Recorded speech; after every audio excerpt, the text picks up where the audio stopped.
Елімізде отандық діни білім берудің озық үлгісі қалыптасты. Білім және кадр даярлау Қазақстан мұсылмандары діни басқармасы басымдық берген бағыттардың бірі. Қазақстан мұсылмандары діни басқармасы жалпы өзінің қара шаңырағын жан-жақты қуаттап алды. Діни интеллект саласында университет ашты. Нұр-Мүбарак университетін ең бір қол жеткен жетістік. Ол университетте бүгінгі таңда 21 Аль-Азхар академиясының профессорлары сабақ береді. Бұндай университет орталық Азияда теңдесі жоқ. Біздің жаңағы кадрлық саясатымызды оңынан шешіп отырған үлкен қара шаңырақтың оқу орны, жоғарғы оқу орны. 9 медресе аштық. Бұл медресенің қазіргі таңда 6-ауы колледж статусына ие болды. Исламтану мамандығы бойынша түлектерді шығарады. Еліміздегі ислами білім беру жүйесі 5 деңгейде қызмет атқарады. Діни сауат ашу курстары, қарилар дайындау орталықтары, медресе колледждер, білім жетілдіру институты, университет. Еліміздегі ислам діні насихаттаудың және де ағартушылық жұмыстың негізгі бағыттарын фәтуа беру мәселесі осы Қазақстан мұсылмандары діни басқармасының негізгі мақсат міндетіне жатады. Соның бірі ағартушылық жұмыс. Ағартушылық деген кезде бәріміз дұрыс түсінуіміз керек. Бұл жерде діни тұрғыдан сауатын ашу және де қажетті дін мамандарын даярлау. Қазақстан мұсылмандары діни басқармасы ауданды, қалалық, тіптім ауылдық мешіттердің жанынан діни сауат ашу курсын ашқан. Ол жерде келген 7-ден 70-ге дейінгі жастан жасамыстың барлық келіп, діни сауатын ашуға мүмкіндік жасалады. Діни сауатын ашу дегенімізде мен алдарыңызда тұрғанда Құран кәрімді мені ашып оқу. Яғни бұны қалай оқиды, ережесі қалай деген секілді осыдан басталады. Елімізде бұрын жастар діни білімді алуға толық мүмкіндігі жоқ еді. Мен дін саласындағы оқу жүйесіне келген кезде студенттердің саны 50 шамасында болатын. Бұл біздің Қазақстан тәуелсіздік алғаннан кейін сұранысты қамтамасыз ете алмайтындығы айқын көрсетілді. Сондықтан Нұр-Мүбарак университеті сол кездегі қажеттілікке сәйкес дүниеге келді.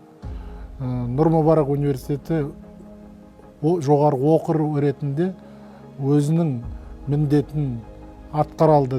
Біздің елімізде 2000-ға тарта дін маманы дайындалды. Бізде бакалавр, магистратура, докторантура жүйесі толық қалыптасты. Өзімізден ғылым докторлар дайындала бастады.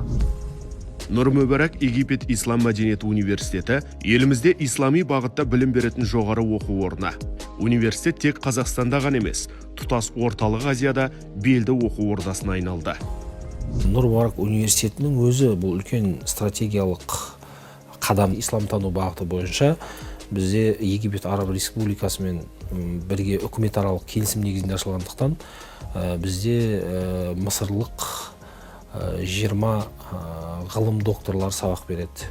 Бұлар тіл тұрғысынан алатын болсақ носитель, яғни араб тілінің иелері, олар осы араб тілін үйрету үшін таптырмайтын бізге мамандар. Нұр-Мүбарак университеті кредиттік жүйеде зайырлылық принциптеріне негізделе отырып, дін тану, ислам тану, теология, білім бағдарламаларын жүзеге асырып келеді. Университет заман талабына жауап беретін жоғары білімді әрі білікті дін танушы, ислам танушы, араб және ағылшын тілдерінің аудармашыларын даярлайды. Оқыту бағдарламасы ғылым және жоғары білім министрі талаптарына сай. Техникалық базасы мықты, студенттер шәкіртақы алады, тегін жатақханамен қамтамасыз етілген, сондай-ақ зайырлы білім берудің бөлігі ретінде елімізде тағы 6 жоғары оқу орнында дін тану мамандары даярланады. Нұр-Мүбарак Египет Ислам мәдениеті университетінің негізгі мақсаты қазақстандықтардың діни сауатын арттырып, құндылығын тереңірек жеткізу. Қазақ жастарына сен кімсің деп сұрақ қойғанда, олар ұлтымның байырғы тарихы бар, хақ дініміз бар, бірлігі мықты еліміз бар деп мақтану керек. Отан, жер және тарих. Ислам осындай құндылықтарды дәріптейді. Нұр-Мүбарак университетінің студенттері ұлттық бірегейлік мемлекет негізі екенін біледі. Олардың басты қаруы білім. Дін мәселесі бұл жыл өткен сайын күрделеніп келе жатыр. Енді бұл күрделенген, өйткені жаһандану мәселесі бар. Қазіргі кезде мына енді ғаламтор мәселесі бар. Әр жерден шығып алып, шейх болатын, уағыз айтатын, елдің санасын, жастардың санасын улауға тырысатын топтар бар. Шетелге оқу деген кез келген жастың бір аңсары ауып тұрады ғой. Енді оны тоқтату мәселесі ол әсте бұл енді қиын болар. Солардың басын қосатын, соларда үнемі жаңағы байланыс орнату үшін Қазақстан мұсылмандар діни басқармасы тарапынан талаба қауымдастық құрылды. Талаба деген сөз ол студент деген сөз. Қауымдастық 2019 жылы құрылды. Шетелде білім алып жатқан жастарды қадағалап, әлеуметтік тұрғыдан қолдап, деструктивті діни ағымдардың ықпалынан сақтайды. Талаба қауымдастығының жалпы берер жақсы тұстары Қазақстаннан барған студенттерді сол бір жерге, бір тұраққа жинау, медреселерімізді жаңағы Нұр Мүбарак университетін оқымастан өз алдына бейресми баратын болса, әртүрлі қауіп-қатерлерге, жаңағы әртүрлі жағдайларға тап болуы мүмкін. Біріншіден ол жердегі оқу орнына қабылдана алмау қаупі бар. Және виза мәселесі қиын. Ресми қабылданбаған соң, бейресми тұрған марказ дейді. Өз жолымен барған студенттерімізді де ол жақта қазір заңдастырып жатырмыз. Білім амалдың негізі. Амалсыз білімнің пайдасы болмайтыны секілді, білімсіз амалдың да еш пайдасы жоқ. Сала мамандары білім негізін елде қалаған абзал дейді. Діни білім алудың алғашқы бастауы медресе, ұстаз арқылы алынған ілімде жүйе бар. 2011 жылдары діни бірлестіктер туралы заңдар өзгерді. Сол уақыттарда сол заңдардың өзгеру нәтижесінде біздегі оқу орындарға да бұл әсері 2015 жылдарға келіп медреселер колледж статусын алды. Яғни кәсіби білім беретін мекемелерге айналды. Медреселер колледж статусын алғаннан бері 11 класстан кейін емес, ертерек басталған. 9 класстың аттестатымен келіп те оқуын жалғастыра алады. Қазақстандағы 9 оқу орны болатын болса, орта буынды мамандар дайындайтын. Соның ішінде 5-еуінде қазір қыздар бөлімінде жұмыс жасайды.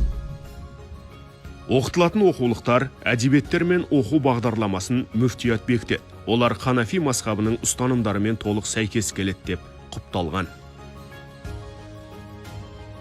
Еліміздегі медресе университетті тәмамдаған мамандарға сұраныс жоғары. Олар ғибадат үйлерінен бөлек мемлекеттік мекемелерде де қызмет етуде. Тіпті шетелде оқып, ел ішіне іріткі салмақ болған деструктивті діни ұйымдарды оңалту шараларына да тартылды.